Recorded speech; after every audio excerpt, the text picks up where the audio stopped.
오늘 이 시간 우리에게 주시는 하나님의 말씀은 신약성경 마가복음 1장 35절부터 45절까지 신약성경 54쪽 말씀을 교독해서 읽도록 하겠습니다. 새벽 아직도 밝기 전에 예수께서 일어나 나가 한적한 곳으로 가사 거기서 기도하시더니 시몬과 및 그와 함께 있는 자들이 예수의 뒤를 따라가 만나서 이르되 모든 사람이 주를 찾나이다.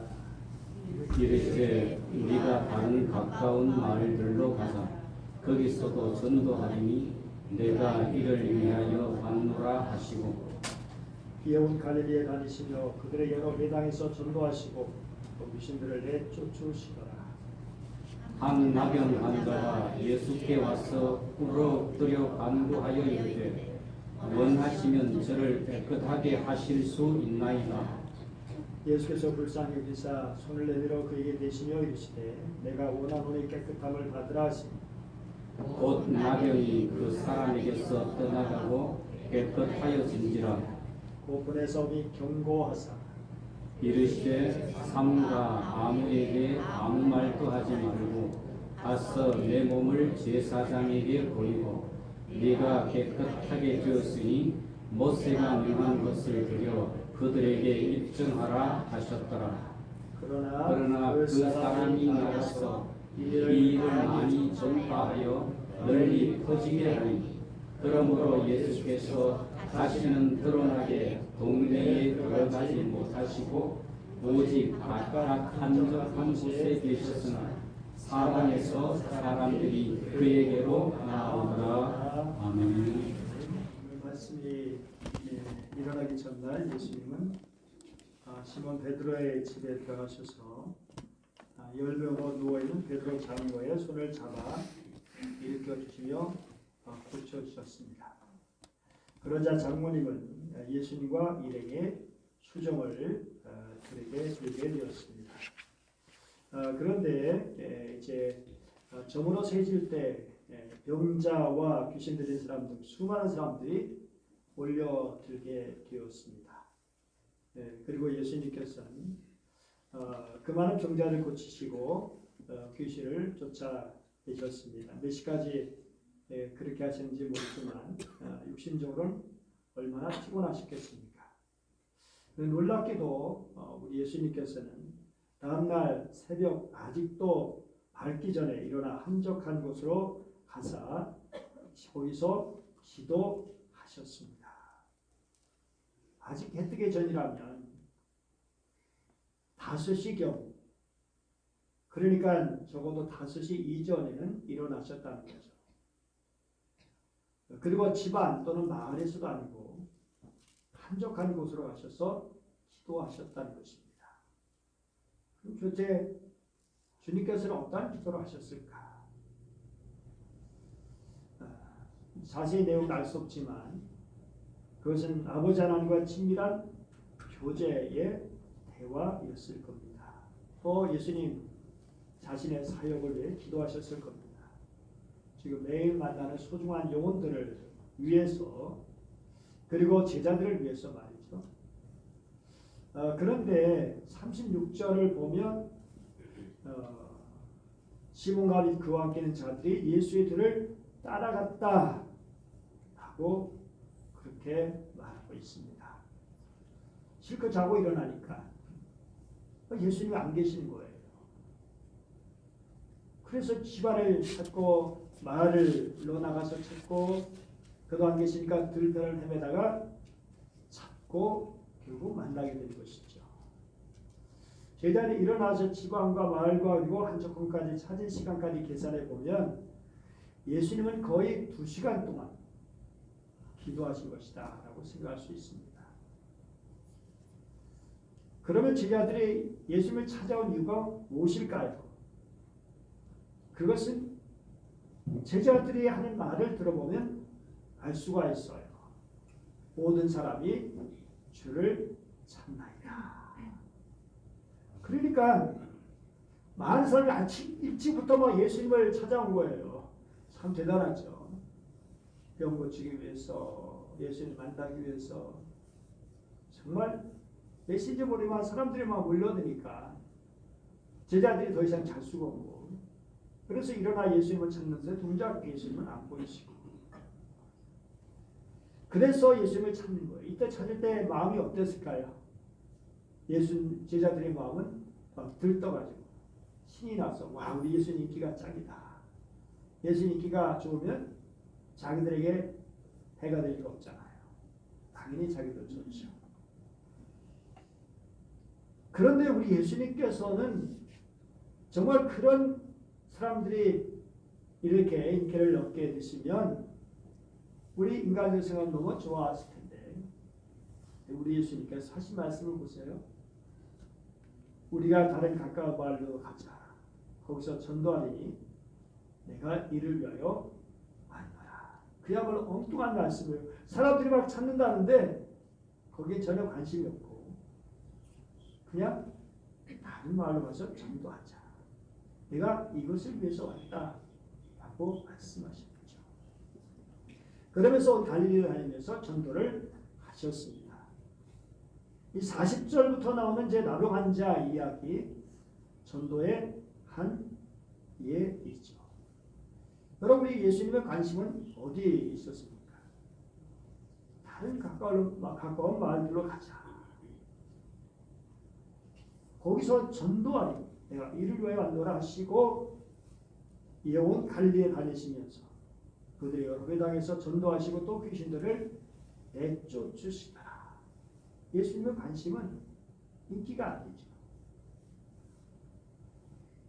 온전한 인격체로서 사람에게 있었고 영원 구원에 있었던 거죠. 당시 수많은 생명들이 말씀을 듣지 못해 죽어가고 있습니다. 그러므로 예수님은 그들을 건져서 생명으로 옮겨놓기 위해서 힘쓰셨던 거죠. 그래서 전도도 하시고 귀신을 쫓아내주시고. 그런데 제자들은 관심이 달라요. 예수님께서 빨리 사람들에게 가셔서 그 사람들을 만나 주시기를 원하는 거예요. 그래서 더 많은 인기와 더 많은 명예를 얻기 원하는 거죠. 세상에 왕이 되기를 원하는 것입니다. 그래야 자신들에게 유익하기 때문이죠. 당시 예수님은 양쪽에 적을 가지고 있었습니다.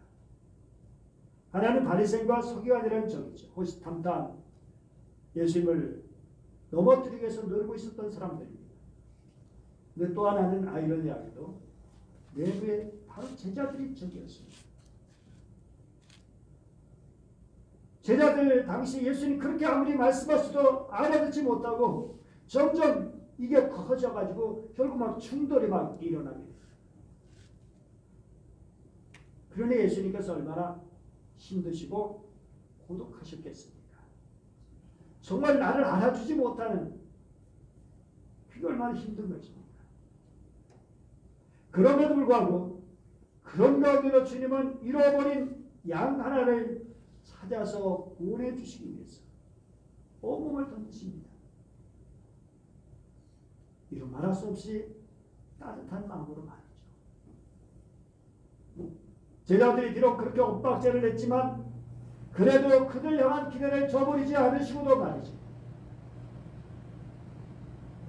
언젠가는 그들이 더욱 신실한 신자요 제자가 될 것이다 하는 것을 믿으시면서 세상 속에 올바르게 주님의 뜻을 나타내는 하나님의 백성이 되기를 원하시는 그런 마음, 오늘 우리들을 바라보시고 우리를 이끌어주시고 우리를 깨우쳐 주시는 것입니다.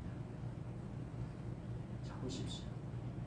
한 영혼을 위한 예수님의 그 따스한 사랑, 그 크신 사랑, 독생자를 보내신 하나님의 지극한 사랑, 그리고 그 뜻에 부응하여 이 땅에 오셔서 그렇게 하나님께서 지극히 사랑하시는 그런 사람들 하나하나 돌보시고 살피시는 우리 예수님의 사랑, 그것을 집약적으로 볼 수 있는 것이 바로 오늘 40절 이하에 나오는 나병 환자 이야기입니다.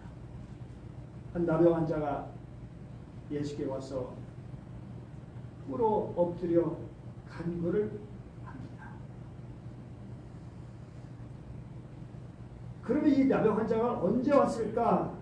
그런 질문을 던져보게 됩니다. 언제 왔을까요? 물론 기록이 없으니까 알 수 없지만 중요한 것은요, 예수님께서 갈릴리 사역한 지 얼마 되지 않아서라고 하는 것입니다. 사람들이 예수님을 따라다니고 말씀도 듣고 기적도 보지만 아직 예수님이 누군지 정확히 모를 때입니다. 그런데 그때 찾아온 사람이 나병 환자. 그런데 여러분, 당시에 나병 환자가 그렇게 오면 안 되잖아요. 돌에 맞아 죽을 수 있어요. 그럼에도 왔다는 것은 죽을 각오하고 왔다는 것입니다. 그렇다면 예수님에 대해서 어떤 분명한 확신이 없다면 그렇게 할 수가 없는 거예요. 더군다나 꿇어 엎드렸습니다. 이 이야기는 경배했다고 하는 것입니다. 하나님으로서 경배했다는 걸 의미하죠. 당시의 사람들 입술로는 예수님이 하나님의 아들로 고백했지만 행동으로 고백한 사람이 얼마나 있습니까? 그런데 제자들도 잘 몰랐는데 이 사람은 제대로 예수님을 알아보았습니다. 그리고 그런 믿음이 있었기 때문에 죽을 각오라고 예수님께 나올 수 있었던 것입니다. 나병 환자가 뭐라고 말했죠? 원하시면 저를 깨끗하게 하실 수 있습니다. 우리는 어떻습니까? 어렵다고 하면 하나님 고쳐주세요. 이 어려움을 해결해 주세요. 라고 기도합니다. 근데 이 환자는, 나병 환자는 나오고 싶다는 말도 없고 치료해달라는 말도 없습니다. 그냥 원하시면 합니다. 원하시면. 어찌 보면 미지근한 간구라고 할 수 있어요. 그런데 우리 여기서 또한 그의 믿음을 발견할 수 있다는 사실이죠. 원하시면 말씀에는 예수님께서는 자기 같은 나병 환자도 고쳐줄 수 있는 믿음이 있다라는 것을 전제하는 것입니다. 그 전제가 있기 때문에 원하시면이라고 한 거죠. 자, 그러면 뭐가 문제냐? 주님, 당신이 나를 고칠 수 있지만 나를 고쳐주시기를 원하시는지 그게 문제라는 것입니다. 나병 환자는 당시 천형입니다. 하늘의 벌을 받은 사람이기 때문에 그런 나를 고쳐주실까? 라고 생각하는 것이죠. 그래서 혹시 주님께서 원하신다면 나를 깨끗하게 하실 수 있습니다라고 하는 것입니다. 그러니까 이것은 정말 너무 귀하고 간절한, 그러면서도 겸손에 드린 기도입니다. 여러분, 하나님을 얼마나 신뢰하느냐, 그게 믿음입니다. 나병 환자는 하나님을, 예수 그리스도를 전적으로 신뢰했습니다. 그러기에 죽음을 각오하면서 돌을 맞을 각오하면서 주님 앞에 나올 수 있었고 엎드려 간구할 수 있었던 거죠. 그런데 중요한 것은 이런 나병 환자에 대해서 예수님께서 어떻게 반응하십니까? 오늘 41절 보니까 어떻게 했죠? 불쌍히 여기사 손을 내밀어 그에게 대시며. 여기 주목해 보아야 될 것은 말보다 뭐가 먼저 나왔다는 거예요? 행동이 먼저 나왔다는 것입니다. 행동이 먼저 나왔어요. 여러분, 주님이 가서 덥석 손을 대셨다는 겁니다. 이건 뭘 말할까요? 예수님께서 얼마나 북받쳤을지, 얼마나 가슴이 북받쳤습니다. 얼마나 기쁘고 감격스러웠습니다. 그렇게 손을 덥석 대신 것인가 라고 하는 것입니다. 그러니까 이 나병 환자가 얼마나 예수님을 신뢰하는지, 그 신뢰하는 모습 보고 예수님께서 얼마나 감동하시는지 그렇게 손을 대셨다는 거죠. 주님을 감동시키는 사람들이 있습니다. 정말 주님을 기쁘시게 하는 사람들이 있습니다. 사실 나병한 자는 예수님께 가까이 가면 안 됩니다. 사람들에게 가까이 가면 안 됩니다. 그리고 또한 사람들 나병한 자를 만지면 안 됩니다. 예수님도 만지면 안 돼요. 율법에 그렇게 돼 있잖아요. 그런데 주님은 만져주셨습니다. 뭐가 어떻게 여러분 죽이 맞지 않나요? 안 되는데 갖고 안 되는데 만지시고 뭔가 통과 볼 수 있어요. 율법이 중요했지만 그보다 영혼이 더 중요하지. 율법의 정신, 깊은 정신이 사랑이죠. 그 사랑을 보여주신 것은 이처럼 사랑하세요. 그러면서 말씀이 내가 원하노니 어떻게 해요? 깨끗함을 받으라. 당연히 내가 원한다. 원하지. 깨끗함을 받으라. 그러니까 어떤 결과가 일어났죠? 곧 나병이 그 사람에게서 떠나가고 깨끗하여 진지라. 여러분 왜 예수님께서 덥석 손을 대시고 고쳐주셨을까요? 이 나병한 자 믿음 때문에 그렇게 하지만 우리 성경에는 뭐라고 되어 있죠? 예수께서 불쌍히 여기사. 오늘 보면 창자가 끊어지도록 아픈 감정, 가식이 아니라 태보 깊은 곳에도 솟구쳐 올라오는 연민과 뜨거운 마음, 이것을 나타낸 단어가 불쌍히 여기사입니다. 신약시대 당시 이 단어는 아버지나 어머니가 열이나고 병든 자의 아이의 발을 동동 구르면서 저 고통이 내 고통이 되었으면 좋겠다라는 마음을 표현할 때 쓰이는 것입니다.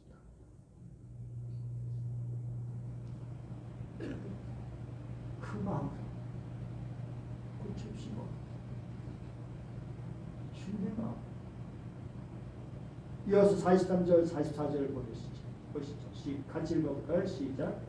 고 보내시니 어미 경고하사 이르시되 삼가 아무에게도 아무 말도 하지 말고 가서 내 몸을 제사장에게 보이고 내가 깨끗하게 되었으니 모세가 명한 것을 드려 그들에게 입증하라 하셨다.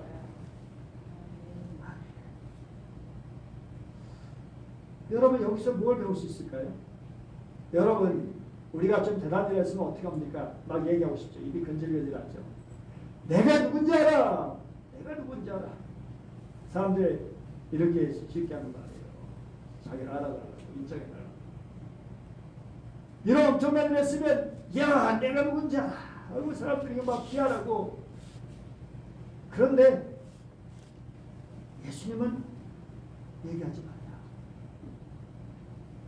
우리 이사야 42장 2절 말씀이 생각나죠. 같이 읽어볼까요?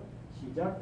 그는 외치지 아니하며 목소리를 높이지 아니하며 그 소리를 거리에 들리게 하지 아니하며. 그렇습니다. 예수님은 떠벌리지 않으셨다. 그저 영혼을 사랑하셨기 때문에 그렇게 하신 일이지 무슨 자기 자랑을 위해서 자기 인기를 위해서 그렇게 하신 일이 아니라는 것입니다. 그런데 이 사람이 예수님의 말을 들었나요? 안 들었나요? 45절 보세요. 읽어볼까요? 시작. 그러나 그 사람이 나가서 이를 많이 전파하여 널리 퍼지게 하니. 예고까지. 야, 많이 전파했다는 말입니다. 많이 전파했다. 그런데 이 많이란 말이 자주 크게 멀리 넓은 시간에서 많은 긴 오래 다른 뜻이 들어 있습니다. 그러니까 이것은 정말 오랫동안 전파했다. 여러 번 전파했다. 여러 가지로 전파했다. 라고 하는 것입니다. 자신의 고침받은 것만 얘기한 것이 아니라 자기가 경험한 많은 것들을 얘기했다는 것입니다. 정말 그분의 사랑이 어떤지, 그분의 은혜가 어떤지, 그분이 얼마나 귀한 분인지, 그리고 그분이 어떻게 나를 고쳐주셨는지 사람들에게 널리 얘기했다는 것입니다. 주님의 사랑, 긍휼과 그 따스한 손길을 잊지 못하고 그것을 말하는 것입니다. 왜냐하면 그는 예수님을 경험했고 예수님이 누군지 진정 알게 됐기 때문이죠. 여러분보다 믿음보다 더 차원 높은 믿음이 있습니다. 그게 뭘까요? 아는 것입니다. 정말 아는 거예요. 여러분 믿는 사람이 있는가 하면 아는 사람이 있습니다. 믿음보다 아는 것이 위대합니다. 여기 안다는 것은 물론 경험적인 아는 거죠. 지식적인 아는 아니라 체험으로 아는 것이죠. 그래서 우리는 하나님 알기 위해서는 하나님 안으로 들어가 봐야 됩니다. 하나님 안에 들어가 살아봐야 합니다. 하나님과 누구로 정말 교제하고 그대를 믿고 여러분 하나님 나라는 준비되었습니다. 나병한 자는 주님을 신뢰함으로 그 안에 들어갔습니다. 그 나라에 들어갔어요. 그래서 진정 하나님을 알게 되었습니다. 예수님의 크신 사랑을 알게 되었습니다. 그래서 그는 만난 사람들의 분명히 자신의 경험한 일, 자신이 경험한 예수님을 전한 것입니다. 그것이 하나님의 사랑에 감격하면서 말이죠. 이게 바로 전도입니다. 주님의 사랑을 전하는 것입니다. 나를 구원하신 하나님, 나를 사랑하신 주, 그분이 어떻게 나를 위해서 하신 것입니다. 우리로서는 그 십자가의 사랑을 이해하는 것입니다. 사랑하는 여러분, 예수님을 믿으십니까? 예수님을 믿으십니까? 아멘. 그러면 예수님을 아십니까? 목소리가 좀 들어오셨어요. 예수님을 아십니까? 아멘. 이 땅에 예수 믿는 사람들 많지만 진정 하나님의 사랑을 아는 사람은 적습니다. 사도 바울 보십시오. 어떻게 말했는가? 로마서 8장 28절 뭐라고 되어 있죠? 우리가 알거니와 우리가 알거니와 라고 하는 것입니다. 나는 안다.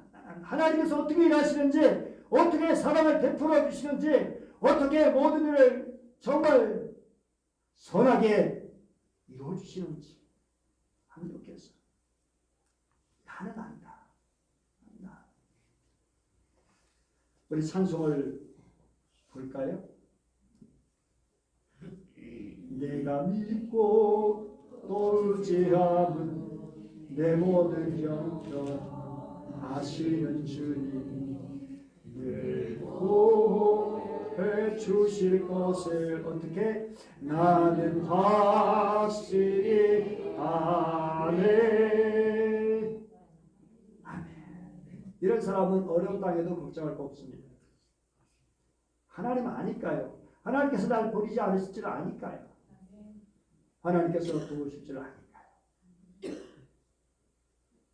중환병에 걸려서도 두려워하지 않습니다. 준정 나를 부르실 때가 됐으면 데려가실 거고 살려들 이유가 있으시면 살려주실 것이기 때문이죠. 어렵고 힘들어도 낙심치 않습니다. 나병 환자처럼 그 어떤 어려움에서도 주님께 나오는 겁니다. 그래서 하나님의 신실하심을 더욱 경험하게 되는 것입니다. 예수 믿는다는 것은 하나님 나라에 들어와서 사는 것입니다. 그런데 하나님 나라 백성이라면서도 이 세상 사는 것과 똑같이 살면 어떻게 되겠습니까? 하나님을 신뢰하지 못하고 세상 근심 걱정 염려에 매여 살고 있으면 어떻게 합니까? 하나님께서 지금 우리에게 말씀하시고 싶으신, 우리에게 주시고 싶으시고 은혜를 베풀어 주시고 싶어 하시는데 이런 주님의 사랑은 그것이 하나님의 사랑을 기억하고 그 사랑으로 2004년을 살아가신 여러분 되시기를 축복합니다. 아멘. 기도하겠습니다. 은혜로우신 하나님 아버지 감사드립니다. 더 주님을 믿기 원합니다. 더 주님을 알기 원합니다. 더 주님을 경험하기 원합니다. 이처럼 사랑하사 그 사랑 알고 그 사랑을 널리 전하는 증인들이 되게 하여 주옵소서. 주 예수님의 이름으로 기도드립니다.